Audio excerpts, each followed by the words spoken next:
judaicas e cristãs atribuíram universalmente a autoria do Pentateuco a Moisés.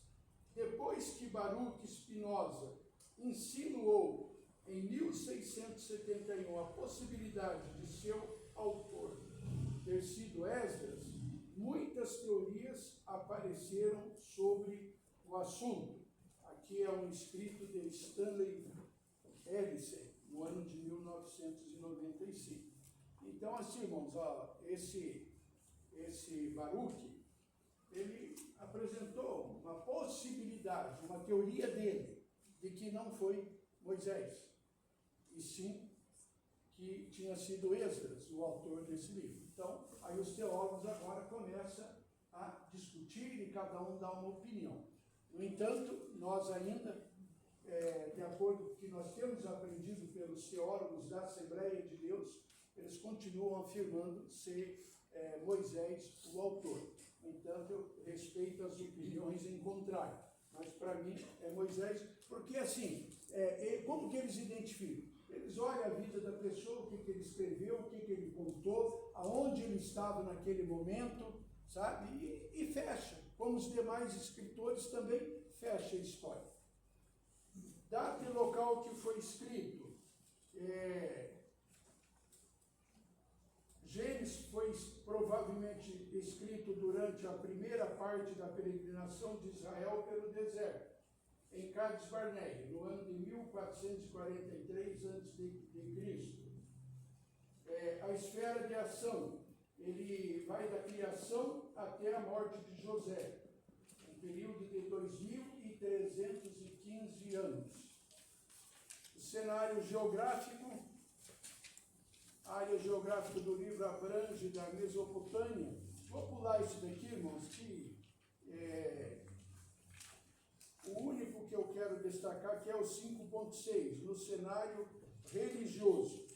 3 momentos marcam esse período. O monoteísmo, que antes do dilúvio prevalecia a universal. Vou repetir a leitura que eu me perdi. O monoteísmo, que antes do dilúvio prevalecia universalmente, ou seja, o único Deus. O dilúvio revela uma situação depravante da humanidade que sofre o castigo divino. Aí vem a aliança com Abraão, que revela um plano redentor para a humanidade a partir de Deus. Então, queridos, aqui com Abraão, inicia-se o plano de salvação de Deus, apesar que o plano dele é eterno, já desde a fundação do mundo, né? Deus não queria que o homem se perdesse, que se pecasse, mas através do livre-arbítrio que Deus deixou para eles, eles optaram por pecar. Então ali Deus estabelece um plano na fundação do mundo para a salvação da humanidade. E agora daí com Abraão, Deus daí faz uma aliança com ele e faz uma promessa. E com Abraão ele escolhe a nação de Israel para ser o povo escolhido, o povo seu, o povo especial, um povo que Deus tem um olhar ainda hoje todo especial para com eles. Aí eu falo assim, a salvação nós entramos de carona, porque o povo, Deus veio para o povo de Israel, foi para eles.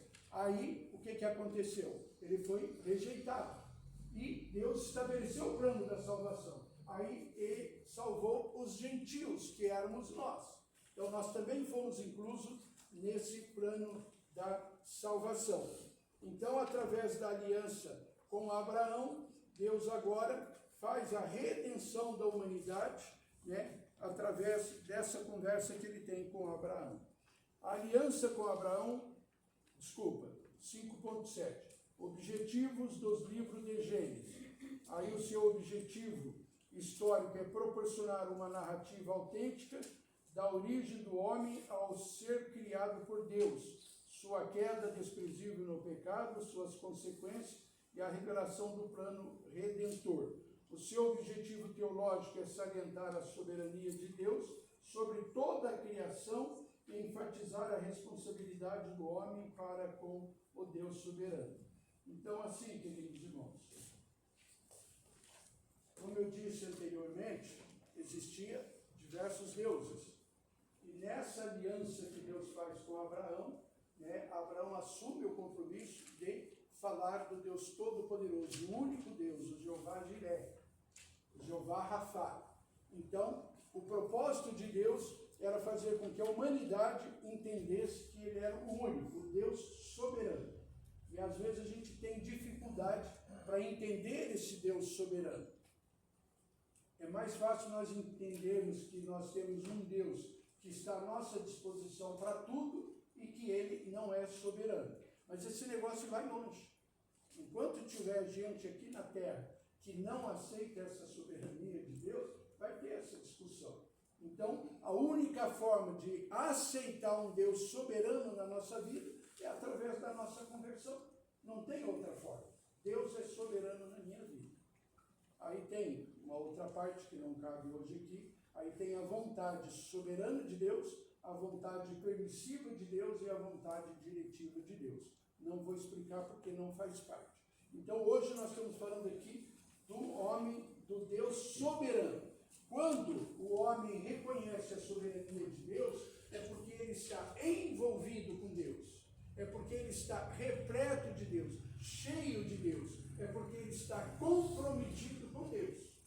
Então, se não tiver essas características, ele nunca vai aceitar um Deus soberano. Que era o caso lá no passado e ainda hoje, né? De alguém que não aceita o Deus Jeová como o único Deus. Alguma pergunta, meus irmãos? Ok? Sim. 5.11. Teologia, daí ele fala ali, né, da criação imediata, da criação imediata, e termina com o universo, é um criativo a partir do nada, sendo, portanto, uma criação imediata. Mas o ponto seguinte aqui explica alguma coisa ainda sobre esse tema anterior ali. 5.11, teologia do livro. O Deus relacionável em Gênesis. O Deus que mantém essa conversa, esse diálogo, que se relaciona com o ser humano e com o universo. Deus busca relacionamento com Adão. Aí esse relacionamento que ele busca com Adão, quando ele cria o Jardim do Éden e ele coloca lá Adão e Eva, o que acontecia? Todos os dias, ao entardecer, Deus vinha visitar Adão e Eva e passeava com ele no jardim. Isso é relacionamento. Era isso que Deus estava implementando no coração do ser humano para que esse relacionamento fosse até hoje. Nós aqui reunidos num culto e o Senhor vir aqui, entrar e passear aqui dentro conosco. Só que o pecado fez essa separação e já lá no Jardim do Éden, Deus nunca mais veio visitar o homem. Cortou esse relacionamento pessoal. Nosso relacionamento hoje é espiritual. Deus acha Noé e sua família. Deus chama Noé, através do relacionamento, dá um plano para ele. Deus agora, como engenheiro, dá uma planta de uma arca para ele construir. André. Algum André está falando em mim. Noé, faça a arca que eu vou derrubar, mandar muita chuva aqui, muita água, e vai morrer todo mundo. Mas quem aceitar a sua mensagem, a sua palavra, vai se salvar. Então, relacionamento de Deus com Noé e sua família. Deus encontra um amigo. Relacionamento pessoal, estou falando aqui, espiritual, porque aqui não é presencial mais, mas fala de relacionamento. Deus encontra um amigo, Abraão. Queridos, vocês imaginaram o privilégio de Abraão? Está registrado na Bíblia. Deus chamou Abraão de meu amigo. Olha que tipo de intimidade tinha Abraão com Deus, para Deus chegar ao ponto de falar, registrar que era meu amigo. Deus toca em Jacó e influencia-o completamente. Jacó vive uma vida errada de traição, de engano e de muita confusão, e daí dali um pouco Jacó resolve mudar de vida. E lá no Val de Jaboque, Deus agora tem um encontro face a face com Jacó. E ali ele toca em Jacó, desloca a perna dele para deixar uma marca, deixar um sinal, porque essa marca mais tarde vai servir até para o livramento dele. Quando ele vai se encontrar com o irmão dele, que o irmão dele vem com 400 homens para matar ele, o irmão dele pergunta: quem é aquele que vem lá mancando? É o teu irmão. Aí a Bíblia fala que o coração de Esaú se desmanchou. O meu irmão, naquela situação, aquilo facilitou para o encontro deles e para eles se abraçar e se perdoar. Então, esse toque de Deus na vida de Jacó influenciou a vida dele em todas as áreas. A partir dali, quando eles consertam com o seu irmão, a vida dele melhora em muito. Deus faz promessa a José e honra-o com sua companhia. A história de José, até as crianças sabem, não vou estar aqui repetindo para os irmãos, mas a vida de José foi uma vida de muita intimidade com Deus, em todos os momentos. E dizer aos irmãos que tanto Moisés quanto José, os dois, não vou dizer os dois únicos, mas eu vou mudar um pouquinho essa fala minha. Os dois homens que a Bíblia cita que mais se identifica com Jesus Cristo. Tudo que aconteceu na vida de José e na vida de Moisés. José, o homem que veio liderar uma nação para tirar eles da dificuldade, da miséria e alimentar eles. É Jesus que faz isso. Tá? Meu Deus, como é que pode assim, gente? Estou falando de José e Moisés da mesma forma. Um líder para tirar o povo do Egito. O que Jesus veio para tirar nós da escravidão, do pecado. Então, os teólogos são unânimes, e isso não é uma opinião minha, são unânimes em dizer que José e Moisés são os dois personagens que mais tipificam Jesus Cristo nas Escrituras Sagradas. Temas de grande importância em Gênesis: a criação, a queda, a promessa de um Salvador, consequência do pecado na família de Adão, corrupção da espécie humana, Deus limpa a terra com o dilúvio, uma torre é construída, mas sob padrões humanos, deu tudo errado, não funcionou, a fé de Abraão, e o último capítulo de Gênesis 50 ressalta de novo o tema da fé através de José, na recomendação de guardar seu corpo num caixão no Egito até sua entrada em Canaã, quando mais tarde a família dele manda buscar os ossos dele lá e levar lá para a terra, que já tinha uma sepultura preparada para guardar os ossos dele. Conclusão dessa primeira parte. Princípios encontrados em Gênesis e sua ligação com o presente. O livro de Gênesis é o livro do princípio. A sociedade encontra-se caída sob o domínio do pecado. Por mais que o homem interaja e se desenvolva intelectualmente, somente a graça de Jesus é capaz de resgatá-los. Salvação pela graça, graça a favor imerecido. O homem é um ser livre e responsável, todavia encontra-se sob a soberania de Deus. O Deus que se revela em Gênesis faz surgir todas as coisas, imediatas e imediatas.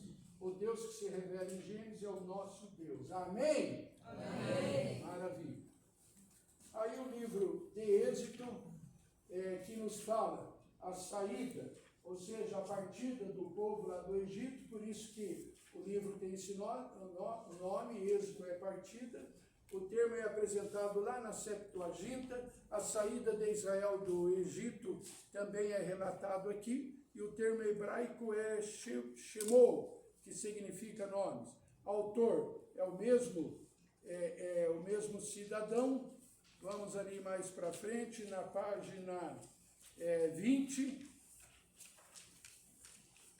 Moisés escreveu um livro durante a primeira parte da peregrinação do povo no deserto. Redenção e libertação.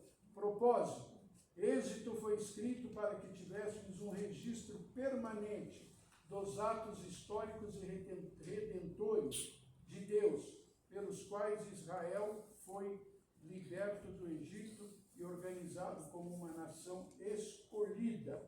Então, repito, irmãos, Israel, uma nação eleita por Deus, escolhida por Deus. aquele versículo que eu cito e não lembro onde está, apesar de já ter lido muitas vezes. Deve ser em João. Eu vos escolhi, não vós escolhestes a mim. Tá? Se refere à nação de Israel. Então ali está vaticinado, que foi Deus que escolheu. Por isso que eles serão salvos, custe o que custar.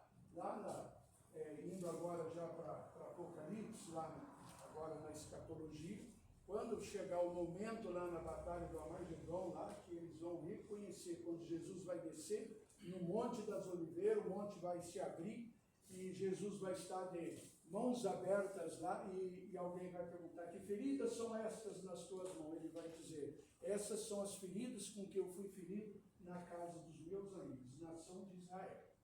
Ali eles reconhecem, quando eles estão no limite, perdidos, sem esperança, sem nada, que eles vão ser massacrados, vão ser exterminados. Aí Jesus vem para dar o livramento. Daí eles se curvam, adoram, aceitam Jesus como Messias, como o Senhor da vida deles. Por isso que o plano da salvação está determinado para eles, mas eles vão ter que aceitar, vão ter que reconhecer.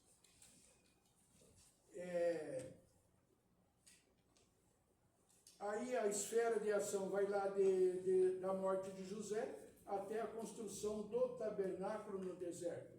Seus acontecimentos abrangem um período de 216 anos.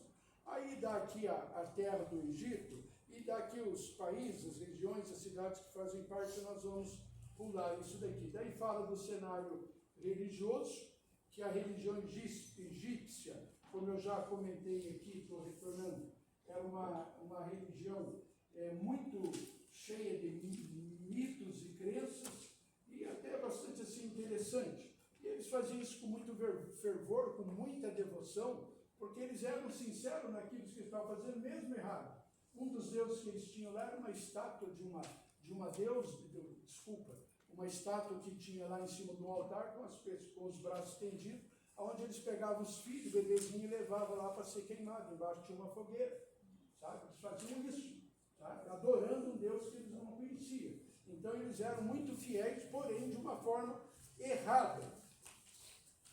E então eles acreditavam na existência de vários deuses, já falamos isso daqui, faziam oferendas, homenagem aos deuses que eram realizados e que tinham como objetivo agradar aos seres superiores, para deixar eles felizes, para que eles pudessem ajudar eles na guerra. Nós vamos para a guerra. Daí tinha um Deus da guerra, que eles iam adorar, iam fazer oferenda, iam fazer sacrifício, para que aquele Deus da guerra desse vitória para eles.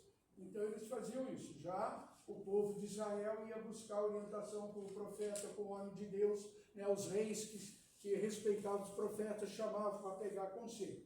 Então, esse povo ali era bem atrapalhadinho. Cada cidade possuía um Deus protetor, né, que eu falei agora há pouco, chega ao ponto de cada casa, cada família ter o seu Deus protetor, e templos religiosos em sua homenagem. Então tinha muitos templos que eles se reuniam para adorar. Os adeptos do Deus Belzebu, ia lá na igreja do Belzebu, e assim por diante.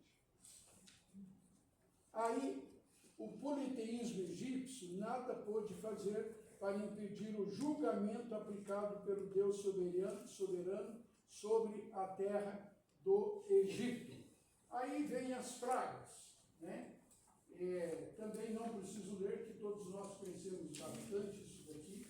Vou pular essa parte que são as 10 pragas. Aí vem o esboço do livro de Êxodo. O que é o esboço? É a libertação de Israel. Israel vai para o Monte Sinai. E quando ele vai para o Monte Sinai, daí vem as provações no deserto. Aí nesse momento Jetro vai visitar Moisés. E Jetro era um sacerdote de Midian. E fazia tempo que não via. Moisés foi lá fazer uma visita para ele e acabou ajudando ele, dando algumas orientações, porque Moisés estava sobrecarregado de trabalho. É aquele momento que ele chega lá, tinha 2 pessoas lá, né, segurando lá o braço, lá, porque enquanto o braço estava levantado, Deus operava. O braço abaixava, Deus parava. Então, Mas espera lá, vamos mudar esse negócio aqui, porque Moisés precisa ser ajudado. Israel no Sinai, o pacto da lei, que Deus dá lá no Monte Sinai para Moisés, o pacto é violado e depois renovado, e daí vem o tabernáculo. Israel é libertado, Deus se manifesta poderosamente no Egito, realizando muitos milagres, e convida Moisés para ser o seu cooperador. Deus opera e Moisés compartilha. Irmãos, olha que privilégio de Moisés, né? Ô Moisés, vem aqui que eu preciso que você me ajude. Parece que Deus aqui está limitado, né? Precisando de ajuda? Não. Deus queria envolver Moisés e chama ele de cooperador. Então, cooperador é algo muito importante na obra de Deus. E daí Deus estabelece aí alguns planos com Moisés. A vida de Moisés dentro e fora do Egito, 3 períodos de 40 anos. Nos primeiros 40 anos de sua vida, Moisés passou no lar de seus pais e no palácio de Faraó. Ia e voltava. Nascido em Gósen, mais ou menos em 1525 a.C., foi o segundo filho de Arão e Joquebede, da tribo de Levi. No lar paterno recebe a formação religiosa e na corte de Faraó ele conhece, ele tem 2 conhecimentos, intelectual e político, e também além do treinamento militar. Veja, irmãos, que interessante. Acabei de falar que Deus precisava de Moisés para um plano, mas Moisés não estava preparado.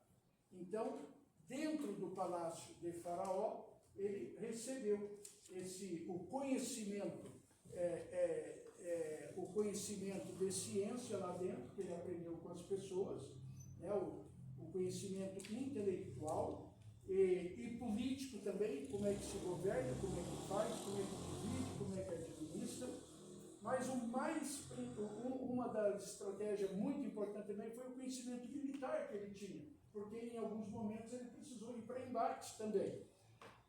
E o mais importante foi que na casa do papai e da mamãe, ele se aperfeiçoava cada dia mais, conhecendo as leis de Deus.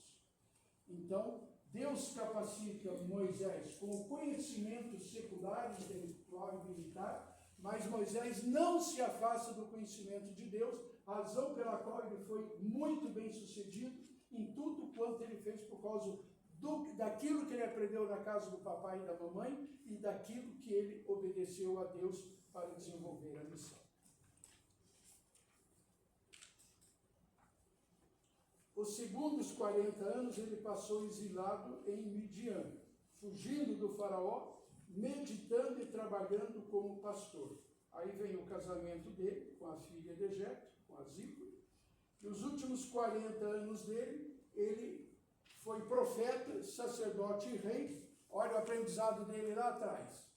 Aprendeu lá no palácio. Sacerdote, aprendeu lá em casa as leis de Deus. Está praticando aqui agora. E Moisés, nesses últimos 40 anos da vida dele, ele passa a dedicar-se integralmente a Israel. Essa foi a missão de Israel para fazer a libertação do povo e fazê-los entrar na terra prometida.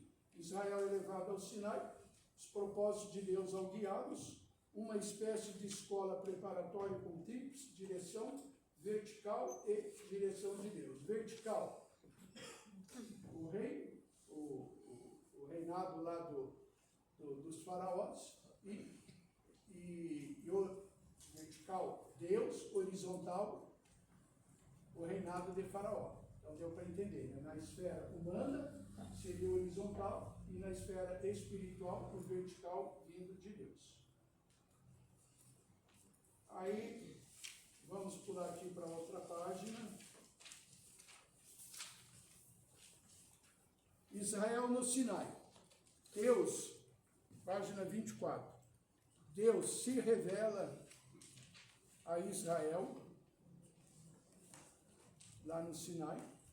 Deus revela sua lei.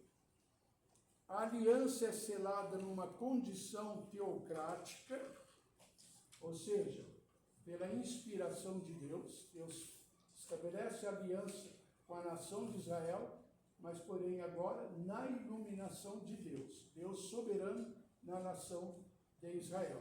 E Deus elege Israel como um canal de sua revelação ao mundo. Ainda hoje, nós escutamos isso sempre nos altares da nossa igreja, inclusive aqui do céu. Israel, o relógio escatológico para o mundo. Então, ainda hoje nós nos espelhamos nas profecias que se cumprem na nação de Israel, para que nós possamos saber o quanto mais próximo nós estamos da volta do Senhor Jesus Cristo. Então, Israel, ainda hoje, uma vez que foi nação eleita, estabelecida por Deus, com quem Deus formaliza essa aliança, o propósito de Deus é eleger como um canal de revelação até o último dia da igreja de Jesus aqui na terra. Nós vamos estar aprendendo com Israel. Está na hora, pastor Ismael? Tá bom. Israel, ao descer do Sinai, quebra a aliança com Deus. Em menos de 40 dias, sem Moisés, distante da presença do seu rei, Israel volta a adorar o bezerro de ouro, venerado no Egito como Deus, o boi Apis. Destacamos nesse período a construção do tabernáculo, a conscientização da presença de Deus no meio do seu povo e seu propósito revelado.